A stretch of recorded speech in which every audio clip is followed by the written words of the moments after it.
मुनित्रयं नमस्कृत्य तदुक्तेः परिभाव्ये च वैयाकरणसिद्धान्तकौमुदीयं विरच्यते।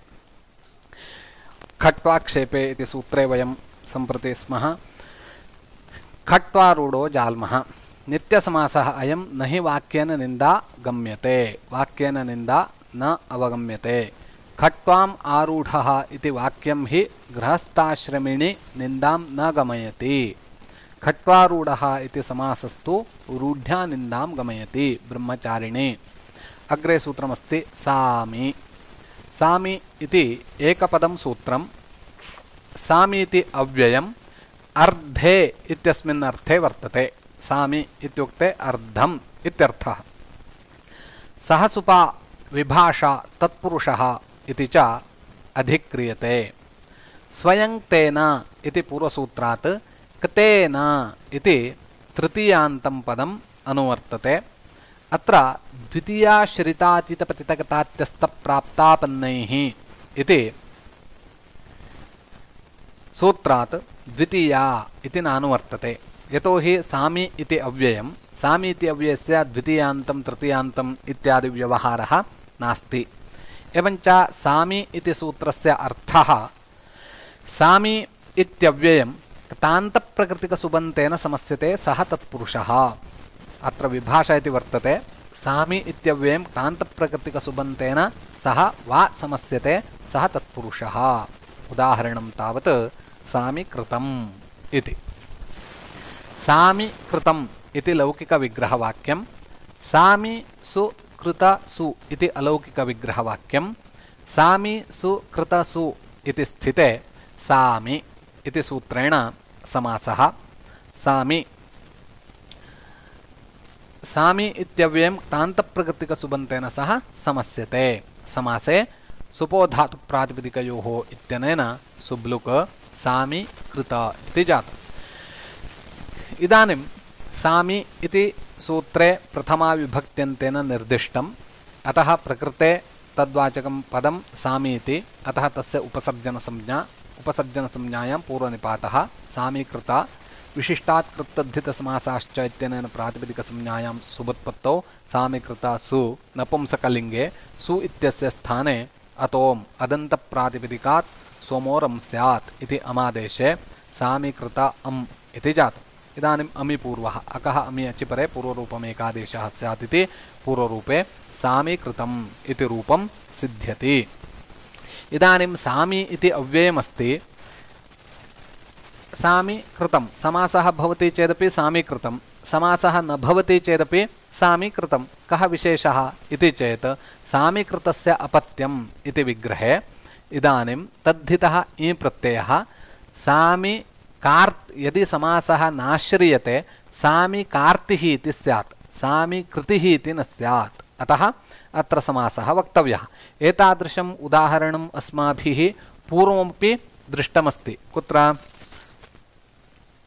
द्वितीयाश्रितातीतपतितगतात्यस्तप्राप्तापन्नैः स्वयं तेन, स्वयं कृतिः इत्यत्र स्वयं कृतिः स्वयं कार्तिः इति स्यात्, स्वयं कृतिः इति न स्यात् तत्र स्वयं तेन इति सूत्रे। अग्रे सूत्रं कालाः इति। कालाः इति एकपदं सूत्रं। कालाः इति काल इति शब्दस्य प्रथमा विभक्ति बहुवचनं। सहसुपा विभाषा तत्पुरुषः इति च अधिक्रियते।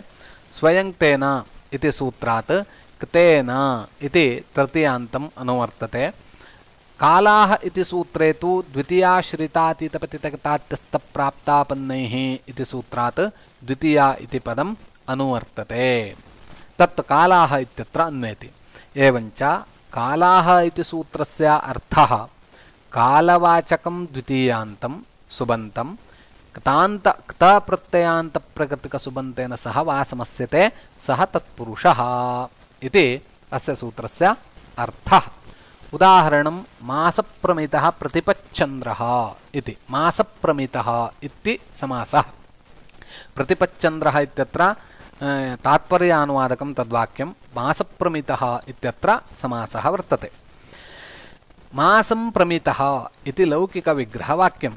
अत्र प्रमितः इत्यत्र प्र इति उपसर्गपूर्वक माङ् धातुः कर्तरिक्तप्रत्ययः। तदानीं प्रमाता आकारस्य इकारः प्रमिता प्रमितः इति भवति। एतत्तु कृत् प्रक्रियायां वयं विस्तृततया अध्ययनं कुर्मः। मास अं प्रमितसु इति अलौकिकविग्रहवाक्यं मास अं प्रमितसु इति स्थिते कालाः इति सूत्रेण अत्र समासः। मास अं प्रमितसु सुपो धातुप्रातिपदिकयोः इति सुपः लुक्। इदानीं कालाः इति प्रथमा विभक्ति एकवचने अस्ति। द्वितीयाश्रितातीत इति सूत्रात् द्वितीया इति प्रथमान्तम् अनुवर्तते इति उक्तम्। अतः द्वितीयान्तं कालवाचकं पदं प्रथमा विभक्त्यन्तेन निर्दिष्टम्। अतः तस्य उपसर्जनम् इति संज्ञा। अतः तस्य पूर्वनिपातः। प्रकृते मास इति कालवाचकं पदमस्ति, द्वितीयान्तमस्ति, अतः उपसर्जनसंज्ञायां पूर्वनिपातः।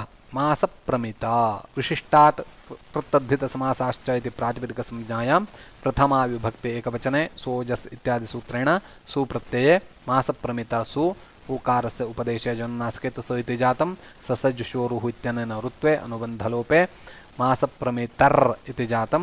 खरवसानयोर्विसर्जनीयः। खरि अवसाने च परे रेपस्य विसर्गः स्यात् इति विसर्गे मासप्रमितः इति रूपं सिद्ध्यति। मासप्रमितः प्रतिपच्चन्द्रः। इदानीम् अत्र पश्यतु, मासं परिच्छेत्तुम् आरब्धवान् इत्यर्थः। मासः कदा भवति?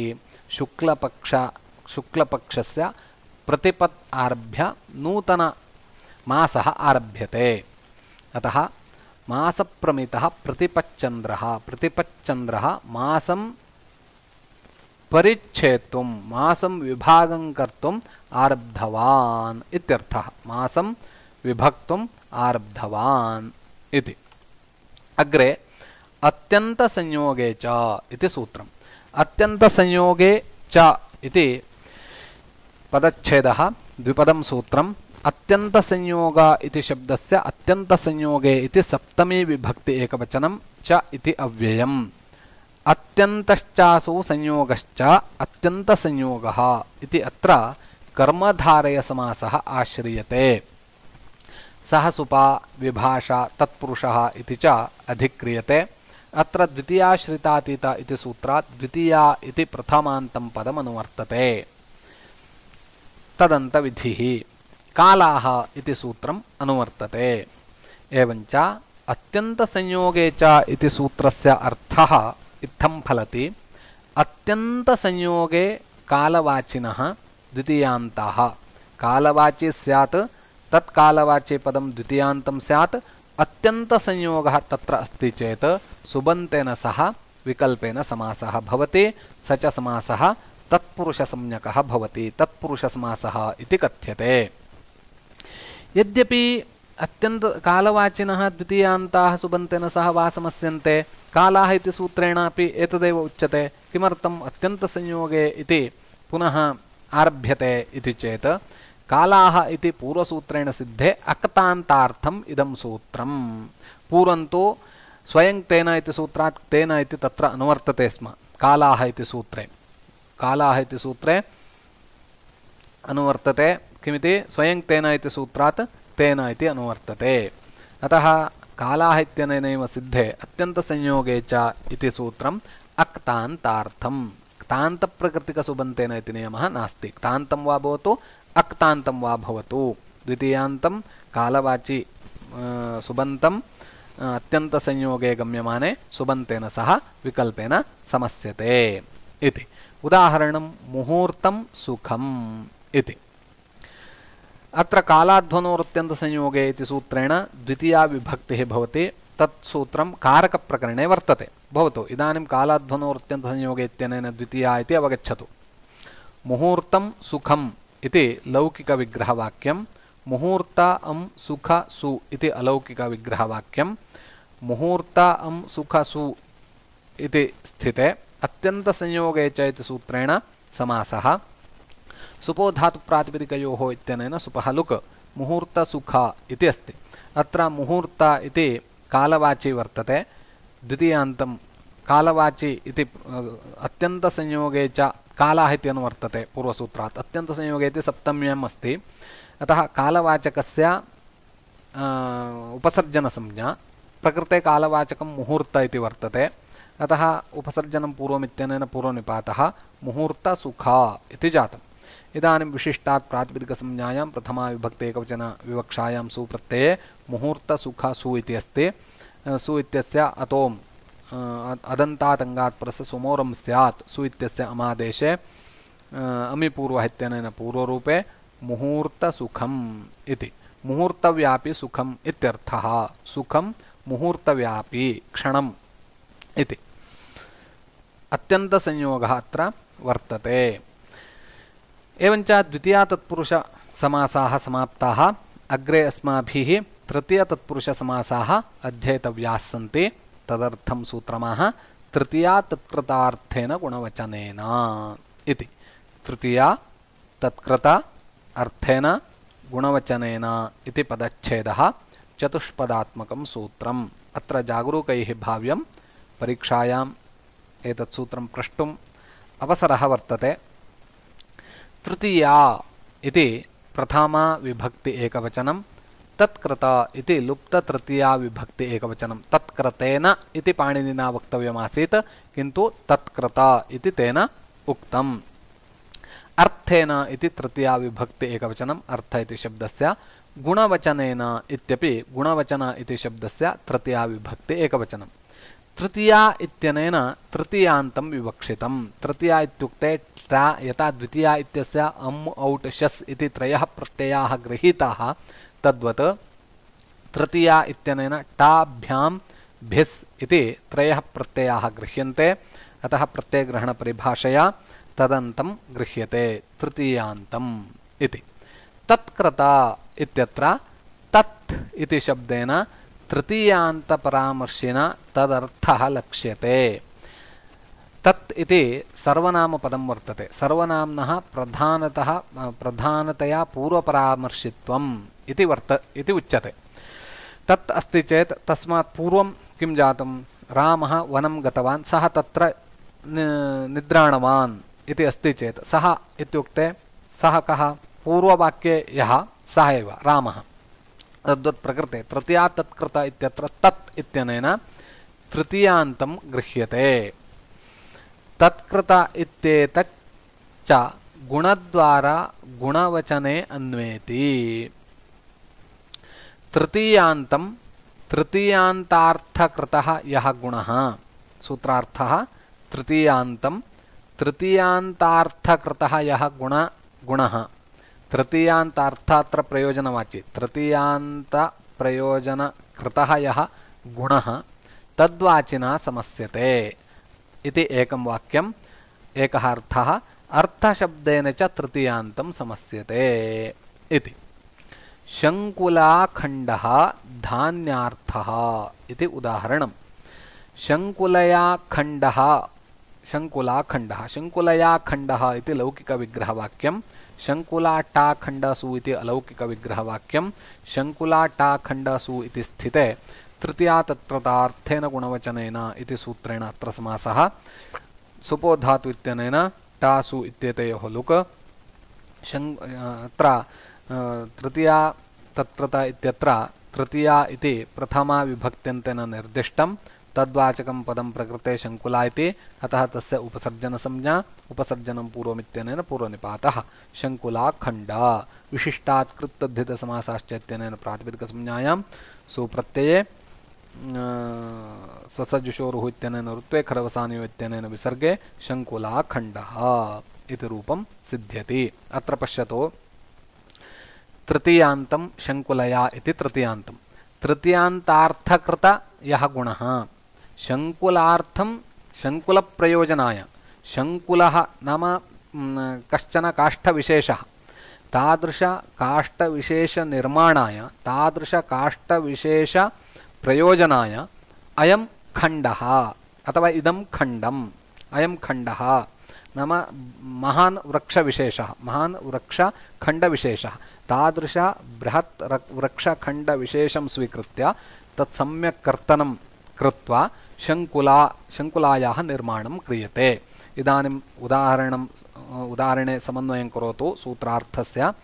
तृतीयान्तं शङ्कुलयाति तृतीयान्तं तृतीयान्तार्थकृतः तृतीयान्त शङ्कुला इति तृतीयान्तम् अर्थ इत्युक्ते प्रयोजनवाची तृतीयान्तप्रयोजनकृतः शङ्कुलाय प्रयोजनाय भवतु शङ्कुलायै प्रयोजनायै भवतु इति गुण खण्ड इति गुणवाची यः गुणः तद्वाचिना समस्यते तृतीयान्तं शङ्कुलयाति तृतीयान्तं तृतीयान्तार्थकृतः यः गुणः खण्ड इति तद्वाचिना तृतीयान्तं समस्यते इति अग्रे खण्डनं खण्डः मत्वर्तीयः अर्षाद्य च शङ्कुलया इति करणे तृतीया शङ्कुला कृत खण्डन क्रियावान् इत्यर्थः एतत् सर्वम् अधिकजिज्ञासायां धान्यार्थः इत्यत्र धान्येन अर्थः इति लौकिकविग्रहवाक्यम् अत्र अर्थशब्दः धनपरः न तु प्रयोजनपरः धान्यार्थः धान्येन अर्थः धान्येन धनम् इति न तु धान्येन प्रयोजनम् इति नार्थः हेतौ इति एकं सूत्रमस्ति तेन अत्र तृतीया विभक्तिः विधीयते कारकप्रकरणे तत् सूत्रमस्ति तत् अस्ति भवतां पाठ्यक्रमे पञ्चमपत्रे धान्यहेतुकं धनम् इति अर्थः अत्र धनस्य धान्यहेतुकत्वेपि तत्करणकत्व अभावात् अप्राप्तो पृथगुक्तिः एतत् सर्वं नापेक्षितं धान्य टा अर्थसु इति अलौकिकविग्रहवाक्यं धान्य टा अर्थसु इति स्थिते तृतीया तत्कृतार्थेन गुणवचनेन इति सूत्रेण अर्थ इति शब्देन समासः धान्य टा अर्थसु सुपो धातु प्रातिपदिकयोः इत्यनेन सुपः लुक अकस्सवर्णे दीर्घः इत्यनेन अकार अकारयोः सवर्णदीर्घः धान्यार्थ इति जातम् इदानीं तृतीया इति सूत्रे प्रथमा विभक्त्यन्तेन निर्दिष्टं तद्वाचकं पदं प्रकृते धान्य इति अतः तस्य उपसर्जनसंज्ञा पूर्वनिपातः धान्यार्थ इति विशिष्टात् कृत्तद्धितसमासाश्चेति प्रातिपदिकसंज्ञायां सुबुत्पत्तौ ऋत्वे विसर्गे च धान्यार्थः इति दलकृत्यं तत्कृत इति किं सूत्रे तत्कृत इति मास्तु तृतीया अर्थेन गुणवचनेन तृतीयान्तम् अर्थ इति शब्देन समस्यते तृतीयान्तं गुणवचनेन सह समस्यते इत्येव सूत्रं चेत् तदानीम् अक्ष्णाकाणः इत्यत्रापि समासः स्यात् तथा हि अक्ष्णा इत्युक्ते अक्षि अक्षि अक्षिणी अक्षीणि अक्षि अक्षिणी अक्षीणि अक्ष्णा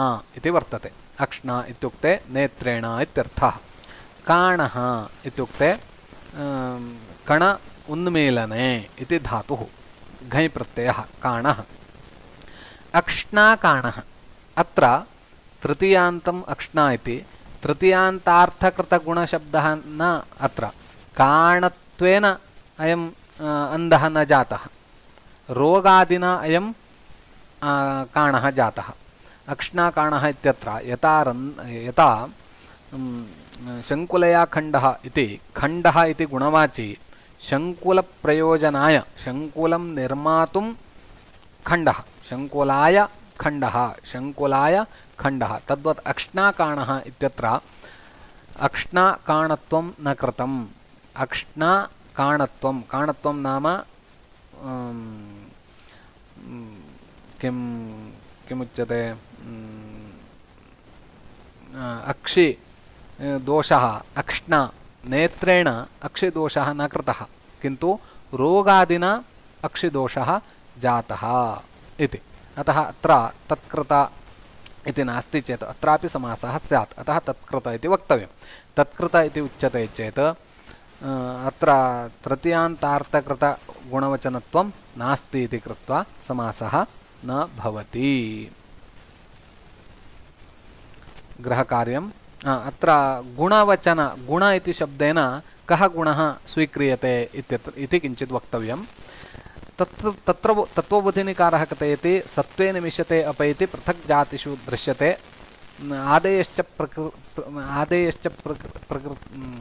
सत्त्वे निमिषते अपैति पृथक् जातिषु दृश्यते आदेश्च स्वप्रकृतिर्गुणः इति एवं गुणलक्षणमस्ति तत्त्वबोधिनिकारः तद्गुणलक्षणं स्वीकरोति बालमनोरमाकारस्तु भाष्ये गुणलक्षणम् अन्यदेव उक्तमस्ति तत् स्वीकरोति। एतद् विषये सम्प्रति श्वः अहं कथयामि, पुनः एकवारं परिशील्य।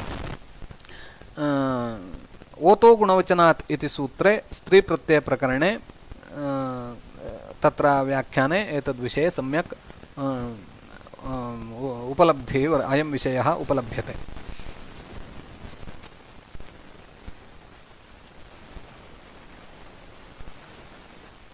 कालाः इति सूत्रस्य अर्थः कः? अत्यन्तसंयोगे च इति सूत्रस्य उदाहरणं किम्? यथा ग्रन्थं तृतीयातिप्रतार्थेन गुणवचनेन इति सूत्रं व्याख्यातु। मुनित्रयं नमस्कृत्य तदुक्तेः परिभाव्ये च वैयाकरणसिद्धान्तकौमुदीयं विरच्यते।